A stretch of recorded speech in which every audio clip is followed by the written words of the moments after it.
हो सितारा बन के लौके आसमान में, देखी हो सितारा बन के लौके आसमान में। चांद जैसन चेहरा तोहर आवेला याद हो, हमके सतावे तोहर मीठी मीठी बात हो, मीठी मीठी बात हो, मीठी मीठी बात हो।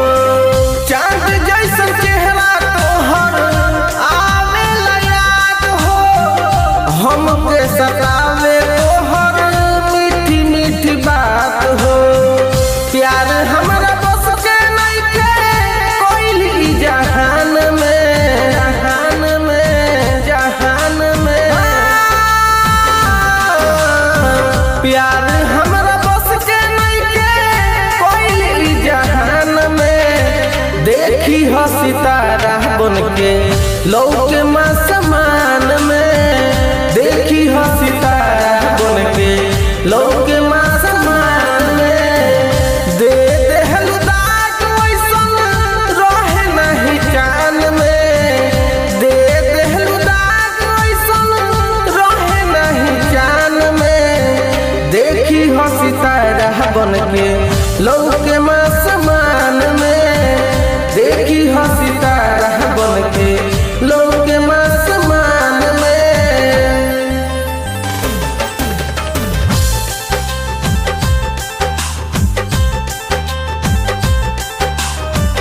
Music by Gaurav Roshan.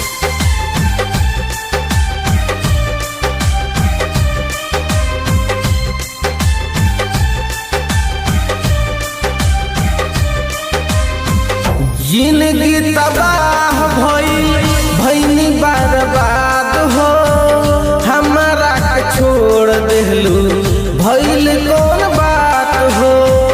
बाटे मजबूरी दूरी हमसे बनैलू, भइल कौन गलती जाना छोड़ी के तू गइलू, छोड़ी के तू गइलू। जिंदगी तबाह भइनी बर्बाद हो, हमारा के छोड़ देलू भइल कौन बात हो। बानी मजबूर दूर हमसे बनैलू, भइल कौन गलती जाने हमके छोड़ गइलू। तोहके बसा के रखी हमहू परान में, तोहके बसा के रखी हमहू परान में, देखी हो सितारा बन के लौके आसमान में, देखी हो सितारा बन के लौके आसमान में।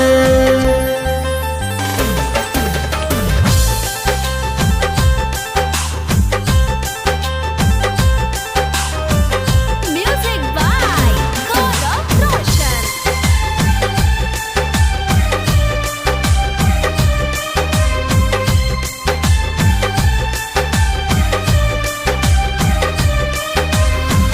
कहे सोनू सौरभ भइल हमसे का कसूर हो, दे देहलू धोखा हमसे भइलू काहे दूर हो।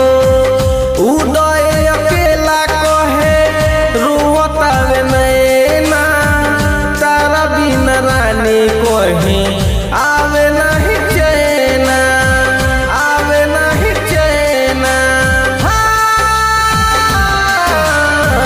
कहे सोनू सौरभ हमसे भइल का कसूर हो, दे देहलू धोखा हमसे हो गइल दूर हो। उदय अकेला कहे रोवतावे नैना, आवे नहीं तहरा बिना कहीं हमके चैना। एही से तो जान अपन दे देहनी दान में, एही से तो जान अपन दे देहनी दान में, देखी हो सितारा बन के लौके आसमान में, देखी हो सितारा बन के लौके